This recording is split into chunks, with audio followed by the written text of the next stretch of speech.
第一條，以下哪項為在香港與洗錢恐怖分子資金籌集、破產資金籌集及金融制裁有關嘅主要法例？一、貨幣兌換商條例；二、聯合國反恐怖主義措施條例；三、打擊洗錢及恐怖分子資金籌集條例；四、聯合國制裁條例。咁呢度第一條係錯啦，因為而家考緊打擊洗錢條例啊嘛，都唔係考緊呢個貨幣兌換商條例，所以就係錯啦。答案就二三四。第二題，根據打擊洗錢條例，以下哪項為自然人客戶可接納嘅有效旅遊證件？一、由入境事務處處長簽發嘅澳門居民旅遊證；二、海員身份證明文件；三、往來港澳通行證；四、國際駕駛執照。咁喺打擊洗錢及恐怖分子資金籌集條例指引嘅附錄 A 啦、4啦、3啦都有講到嘅，你哋可以自己睇翻。咁留意咧喺呢度下面嗰一句，國際駕駛執照許可證及許可證及執照不能用於此目的，所以咧就駕駛執照咧係唔可以當作呢個有效嘅旅遊證件嘅。咁呢度咧就要記住佢，因為我記得我上一次考試咧都有考到呢條嘅。三題，以下哪項為緩解大殺傷力武器擴散融資風險嘅措施？一、維持有效嘅篩查機制；二、及時及充足的客戶盡職審查措施啦；三、開展業務關係前尋求香港海關職員嘅同意；四、合適及充足嘅員工訓練。咁喺呢個緩解大殺傷力武器擴散融資風險我都有寫到噶啦。跟住係第三條啦，開展商業關係前尋求香港海關職員嘅同意咧係唔啱嘅，因為香港海關咧其實佢職責咧係負責係發牌啊、巡查同埋執法嘅啫。你單數都走去，每個客都走去問一問海關呢個客做唔做得佢生意咧？咁海關真係非常之唔得閒，同埋都唔使你學呢堆嘢啦。如果係佢要問准佢先做得嘅話，所以呢條係錯啦。如果係呢個我哋開展業務關係之前咧，呢度都有寫到噶啦，係要揾呢個高級管理人員嘅同意啊，先可以展開商業關係啊，而唔係揾海關咯。第四題啦，以下哪項為財務行動特別組織嘅職責？一、制定國際洗錢標準；二、執法及調查國際洗錢活動；三、推廣有關政策監管及作業措施；四、定期評核各成員地區嘅打擊洗錢及恐怖分子資金籌集制度是否符合國際標準。咁喺打擊洗錢指引嗰度咧都有講到行動財務特別組織要做啲咩噶啦。咁呢條嘅第二條啦，執法及調查國際洗錢活動啦，係由警察啊或者海關人員啊去做嘅，就唔係由呢個財務行動特別組織去做嘅。咁所以答案就一三四咯。第五題，就識別可疑交易及內部報告，以下哪項屬正確嘅描述？一、金錢服務經營者應為職員提供充足導引，讓職員在發生洗錢或者恐怖分子資金籌集情況即時產生懷疑，或能將有關情況辨別出來。二、金錢服務經營者應設立及維持清晰嘅政策和程序，以確保全體職員均知悉金合規主任嘅身份，同埋作出內部報告時應依循嘅程序。三、金錢服務經營者可按情況採取財富情報組所推廣嘅 SA 方法識別可疑交易。四、金錢服務經營者必須確保報告能迅速保密及無障礙地送交洗錢報告主任。咁喺打擊洗錢指引嘅3.10至7.10至7.13都有講到噶啦。你哋可以自己睇翻咯。咁第二條咧錯喺咧就係、全體職員啊，應該知道呢個係洗錢報告主任嘅身份啊。嗱，呢度7都有寫啦，全體職員均知悉洗錢報告主任嘅身份，同埋作出內部報告時應依循嘅程序啊。所以呢條咧係錯呢個合規主任咯。總之記得咧，所有報告咧都係話翻俾洗錢報告主任知，就唔係俾合規主任嘅。呢度就記住佢。第六條，如觸犯打擊洗錢條例及恐怖分子資金籌集條例615章第29條，任何人在沒有牌照嘅情況下經營金錢服務所定罪行，裁判官可發出手令，授權獲授權人員可以作下列哪項行動？一、進入和搜查該處所，以破門及強行進入該處所。三、於該處所發現的任何記錄、文件、現金或其他物品屬涉嫌罪行嘅證據，或是該人員覺得屬或包含涉嫌罪行嘅證據嘅情況下，檢取移走或扣留該記錄、文件、現金或物品。四、在覺得於該處所內發現的某人有能力提供調關涉嫌調查的資料的情況下，扣留該人直至該處所查完畢為止。咁呢度就全部都係以上皆是啦。你可以睇翻打擊洗錢及恐怖分子資金籌集條例第5部第3分部第47條嗰度都有寫嘅。第7條，關長在決定某人是否適當人選時，會考慮以下哪些事宜：一、該人是否曾面對任何刑事或紀律程序；二、該人是否屬未獲解除破產的破產人；三、該法團是否正作出清盤中；四、該人是否曾不遵從關長在牌照上施加嘅任何條件。咁呢度都可以睇翻啦，有關適當人選嘅準則嘅指引裏面都有寫到噶啦，呢度咁你可以自己睇翻。第8條，根據打擊洗錢條例，持牌人須以下那些情況嘅改變發生之日起計嘅1個月內，藉書面向關長據報有關嘅改變：一、加入另一處所經營金錢服務；二、用以經營金錢服務業務嘅銀行賬戶嘅改變；三、本地儲存賬目及記錄地點嘅改變；四、改變合規主任及洗錢或洗錢報告主任嘅改變。咁呢度係第1條唔啱啦，加入另一處所經營金錢服務。因為而家呢條題目咧係問緊個據報啊，向關長據報啊，而加入另一處所經營金錢服務咧係要批准，要得到海關嘅批准啊，所以呢一條咧就係啱嘅係2、3、4咯。你可以睇翻牌照指引9.1。第9條，在決定違規行為嘅嚴重性時，關長會考慮下列嘅相關因素：一、該違規行為持續嘅時間同埋頻密嘅程度；二、該違規行為會否對其他人造成或有可能造成損失，或可能使其他人承擔支出；三、該持牌人有否嘗試隱瞞該違規行為；四、持牌人過往嘅紀錄處分記錄及合規情況。呢度可以睇翻施加懲罰紀錄行動指引裏面都有寫到噶啦，呢個係以上皆是全部都係。第10題，金錢服務經營者可依賴下列任何一類本地中介人執行盡職審查嘅措施：一、會計專業人士；二、地產代理；三、法律專業人士；四、顧問公司。咁呢度啱嘅就1、2、3啦。喺呢度打擊洗錢條例附表2第2部第4分部第18條有寫到噶啦。咁第4個顧問公司就唔啱啦，因為佢咧係冇呢個法定嘅規例咧嘅條例咧去規管佢噶，冇牌照去約束佢噶，所以咧呢一個咧就梗係唔可以做呢個本地中介人執行嘅盡職審查措施啦。呢條都係要死記噶啦，呢4個。第11條，金錢服務經營者須在以下那情況須為客戶執行盡職審查措施咧：一、在為該客戶執行非電存轉賬嘅非經常交易總涉及相等於8000元或以上嘅款額；二、當金錢服務經營者懷疑客戶或客戶嘅戶口涉及洗錢或者恐怖分子資金籌集嗰陣時啦；三、在為該客戶執行屬電存轉賬嘅非經常交易總額涉及相等於12萬或以上嘅款額；四、在開始建立業務關係之時啦。咁錯嘅係第一條啦，因為佢呢個係話為該客戶執行非電存轉賬嘅非經常交易啊，非電存轉賬咧即係都係等於現金交易咁樣啦。如果現金交易咧就係呢度都有寫啦，非經常交易總涉及相等於12萬以上嘅款額，咁即係現金交易咧係要去到12萬以上先至要做呢個執行措施咯，呢個盡職審查嘅措施咯。第12條，根據打擊洗錢條例，屬法人嘅客戶而言，金錢服務經營者最低限度應收集以下識別資料，以識別該客戶：一、全名；二、註冊成立或登記嘅日期及地點；三、電話聯繫方式；四、主要營業地點。咁呢度喺打擊洗錢嗰個指引嗰度都有寫啦，4.3.6嗰度都有寫，你哋可以睇翻咯。咁呢度錯嘅係第三啦，電話聯絡方式，因為電話都可以隨時改嘅，我諗因為所以咧就呢個就唔係最低限度需要知道嘅嘢咯。咁第13題，就屬自然人嘅客戶而言，以下哪項屬金錢服務經營者最低限度應收集嘅資料，以識別該客戶：一、全名；二、註冊資料；三、出生日期；四、國籍。係咯，咁呢個都係指引4.3.2嗰度都有講到嘅，可以自己睇翻咯。呢條咧就問自然人嘅，上一條咧就問上一條就係問嗰個法人嘅，係啦，呢條問自然人。就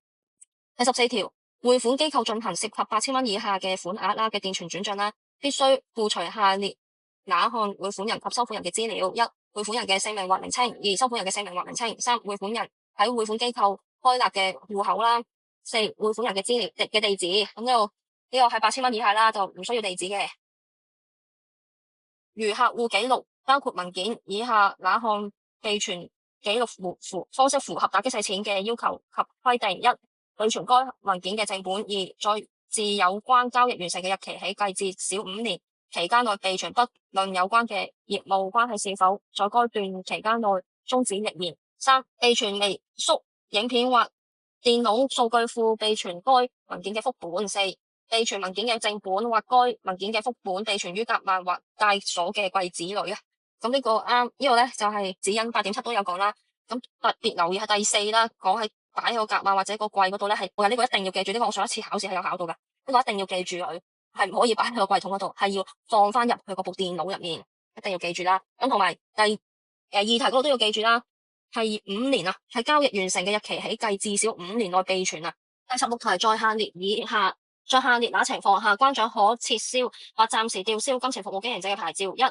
持牌人沒有獨立嘅合規主任及洗錢報告主任；二、就該持牌人而言，在獲批給牌照後，該名持牌人個人、任何合夥人、任何董事及任何最終擁有人，不再屬經營金錢服務或者與經營金錢服務嘅有聯繫嘅適當人選。三、持牌人持有牌照而未能符合發牌目的，即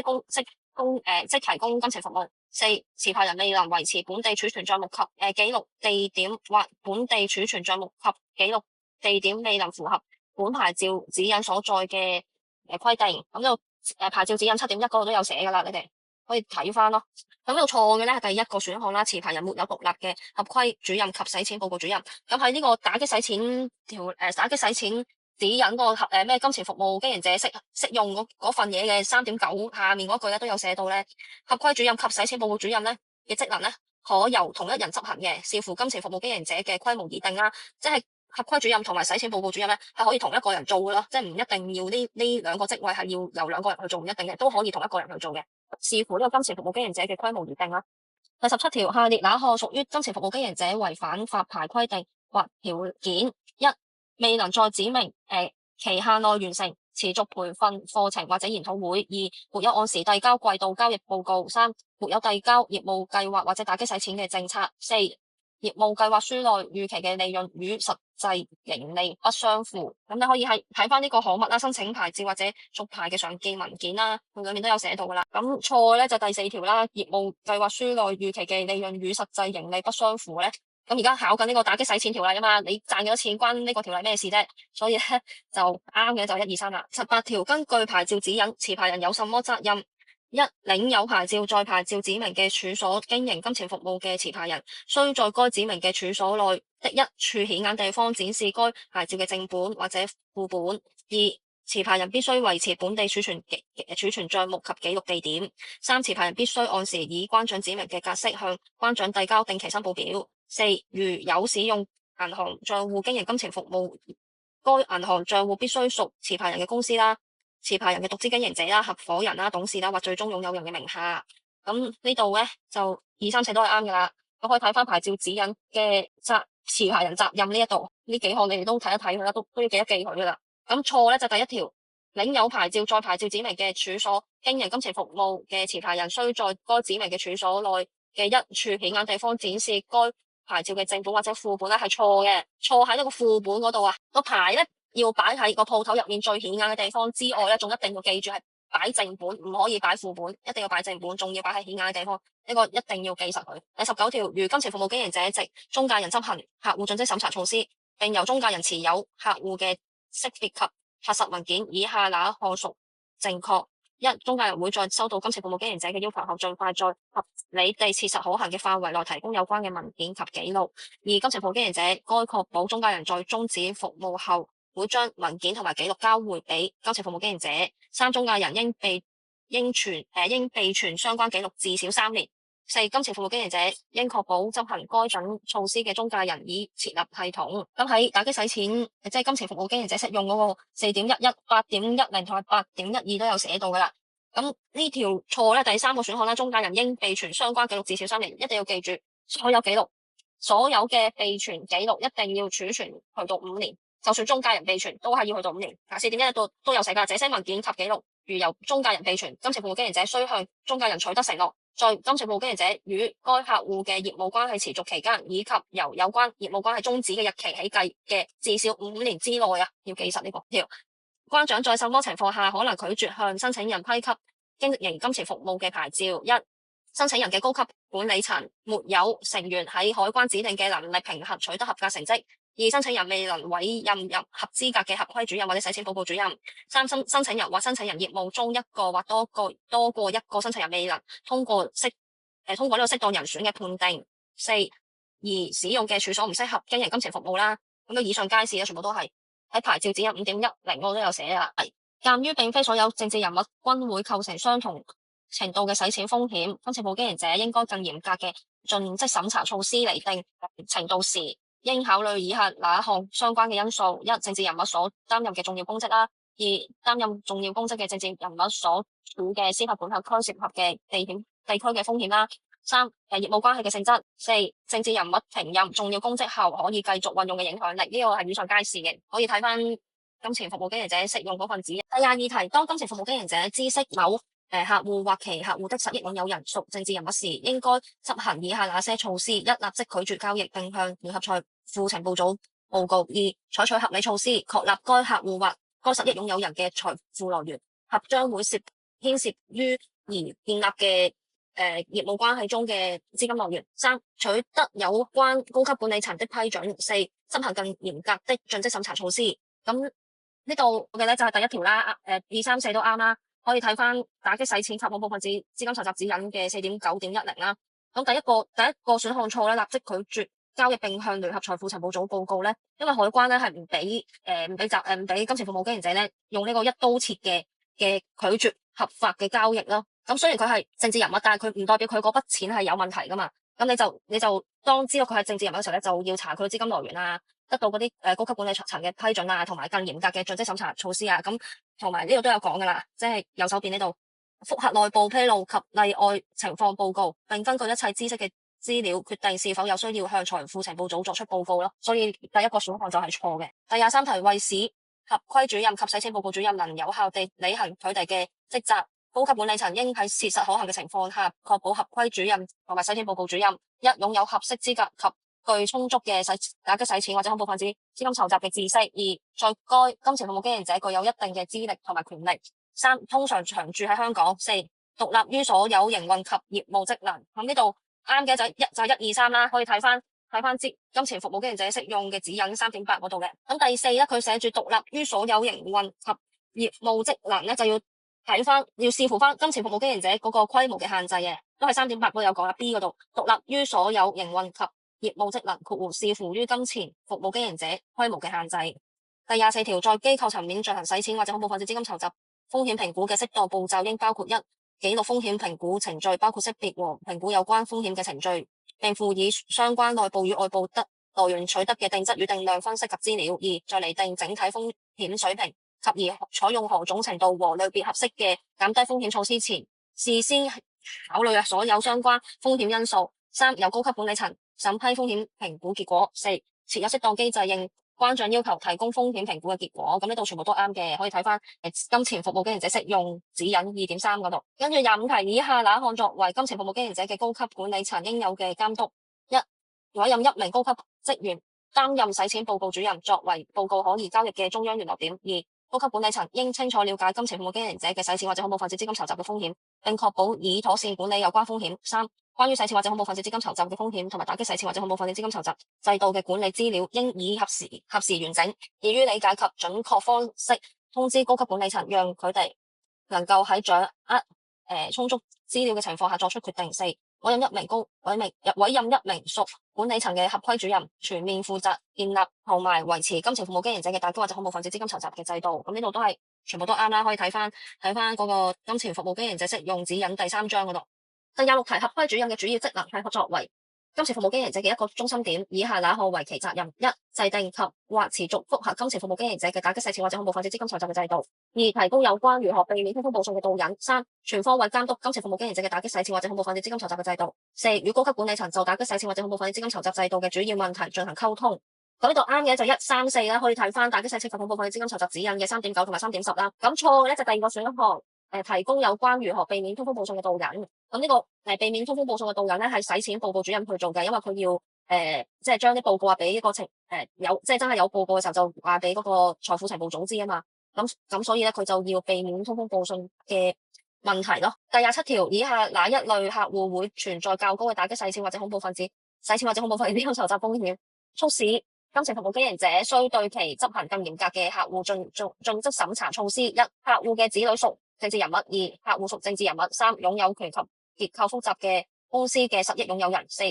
客戶從事現金密集嘅業務。咁呢度全部都係啦，可以睇翻打擊洗錢及恐怖分子資金籌集指引4.9.5啦。第28條，金錢服務經營者應設立獨立嘅審核職能，此職能應定期對打擊洗錢或者恐怖分子資金籌集制度作出複核，以確保成效。複核範圍包括但不限於：一、金錢服務經營者嘅打擊洗錢或者恐怖分子資金籌集制度、洗錢恐怖分子資金籌集制度風險評估框架同埋風險為本嘅應用情況是否合適。二、職員對打擊洗錢、恐怖分子資金籌集嘅意識水平。三、合規職能是否有效。四、報告可疑交易嘅制度是否有效。咁呢度咧都係全部都啱啦。可以睇翻打擊洗錢及恐怖分子資金籌集指引3.29條，如出現下述哪項情況，金錢服務經營者便不應執行或者繼續執行簡化盡職審查嘅措施。一、客戶風險因素有變，不再認為洗錢或者恐怖分子資金籌集嘅風險屬於低。二、產品服務交易同埋交付渠道嘅風險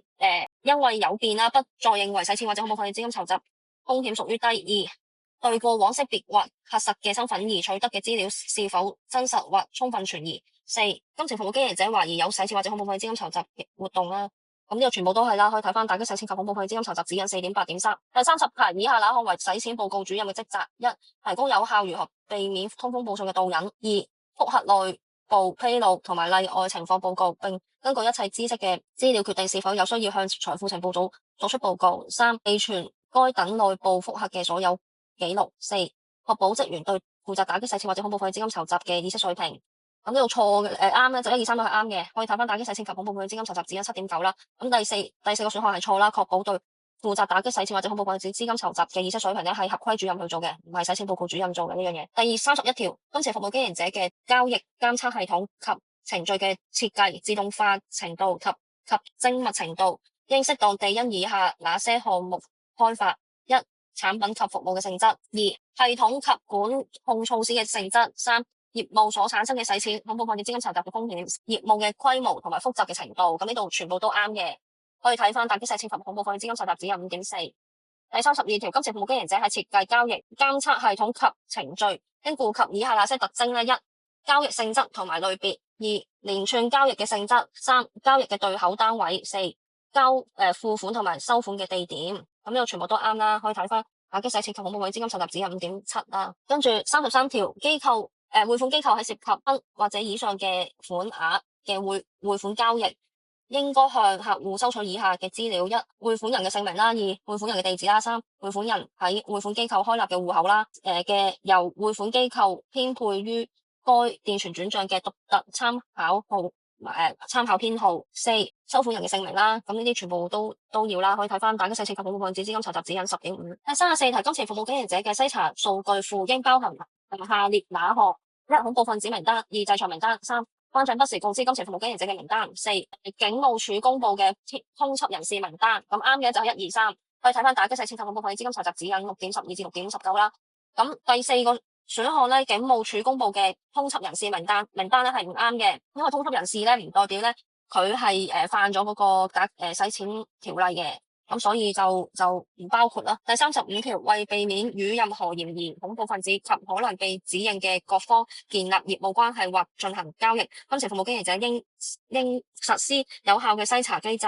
以下哪種方法屬正確？一、建立關係時，根據當時嘅數據庫對客戶及該等客戶嘅任何實益擁有人進行篩查。二、在切實可行範圍內盡快根據數據庫內所有新增及任何更新嘅指引對客戶及該等客戶嘅任何實益擁有人進行篩查，在執行跨境電傳轉賬前，根據當時嘅數據庫對相關各方進行篩查。四、如篩查期間識別出可能吻合嘅姓名啊或者名稱啊，金錢服務經營者就應該執行更嚴格嘅查核，以斷定可能吻合嘅姓名或者名稱是否真正吻合。咁呢度以上皆是啦，可以睇翻打擊洗錢及恐怖分子資金籌集指引至6.19嘅。